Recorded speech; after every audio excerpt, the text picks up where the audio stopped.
Melody toffee कूटनीती. नमस्कार. अलीकडेच इटलीची राजधानी रोम येथे भारताचे पंतप्रधान नरेंद्र मोदी आणि इटलीच्या पंतप्रधान जॉर्जिया मेलोनी यांची भेट झाली. या भेटीचे फोटो आणि व्हिडिओ सोशल मीडियावर आले आणि मीम्स रील्सचा जणू महापूरच आला. विशेषतः एका गोष्टीची चर्चा खूप रंगली, ती म्हणजे पंतप्रधान मोदी यांनी मेलोनी याला दिलेली भारताची लोकप्रिय Parle melody toffee. Minister Modi brought us a gift, a very good toffee. आपल्यापैकी अनेकांच्या बालपणीची ही गोड आठवण अचानक जागतिक राजकारणाच्या केंद्रस्थानी आली. पण थांबा, या सगळ्या गमती रील्स आणि मीम्सच्या मागे एक गंभीर दूरगामी परिणाम करणारा ऐतिहासिक असा रणनीतिक निर्णय दडला होता, जो अनेक तज्ञांच्या लक्षातच आला नाही. ही भेट फक्त दोन नेत्यांमधील संवाद नव्हती, तर ती होती भारताच्या बदलत्या जागतिक स्तराची घोषणा. आजच्या या व्हिडिओमध्ये आपण पाहणार आहोत की या मेलोडी टॉफी डिप्लोमसी मधून भारताने नेमकं काय कमावलं.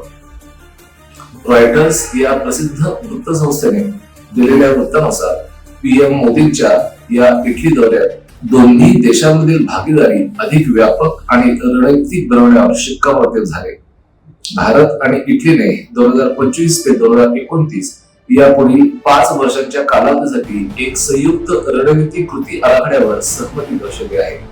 या अंतर्गत हे दोन्ही देश संरक्षण, अवकाश संशोधन, क्लीन एनर्जी, हायटेक तंत्रज्ञान, व्यापार आणि औद्योगिक सहकार्य अशा अत्यंत महत्त्वाच्या क्षेत्रांमध्ये एकत्रित काम करणार आहेत.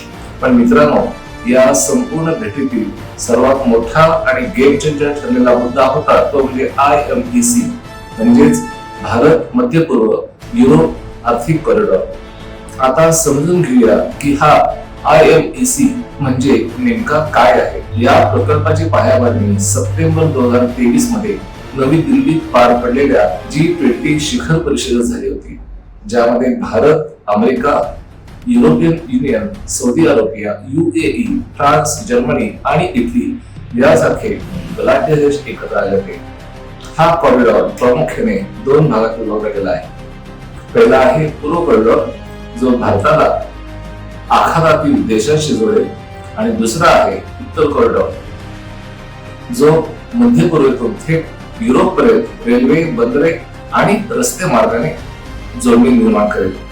सध्या भारताला युरोपमध्ये माल पाठवण्यासाठी लांबच्या सागरी मार्गांवर किंवा चीनच्या प्रभावाखालील व्यापारी मार्गांवर अवलंबून राहावे लागते, ज्यामुळे वेळ आणि पैसा दोन्ही वाया जातो.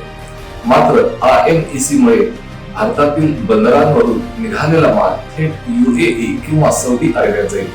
तिथून आधुनिक रेल्वे नेटवर्कद्वारे जॉर्डन आणि इस्रायल मार्गे भूमध्य समुद्रापर्यंत आणि पुढे जहाजाद्वारे थेट युरोपमध्ये पोहोचेल. यामुळे व्यापाराचा वेळ आणि वाहतूक खर्च कमालीचा कमी होईल. पण हा प्रकल्प भारतासाठी इतका महत्वाचा का आहे, याचं सर्वात मोठं कारण आहे ते म्हणजे चीन. चीन गेल्या अनेक वर्षांपासून आपल्या बेल्ट अँड रोड इनिशिएटिव्ह या प्रकल्पाद्वारे जगभरात पायाभूत सुविधांचे जाळे विणून आपला विस्तारवाद वाढवत चालला आहे. भारताने सुरुवातीपासूनच चीनच्या या प्रकल्पाला कडाडून विरोध केला होता. आता हा भारत मध्य पूर्व युरोप कॉरिडॉर चीनच्या त्याच विस्तारवादी भूमिकेला एक चोख आणि मजबूत पर्यायी मार्ग म्हणून पाहिला जातो.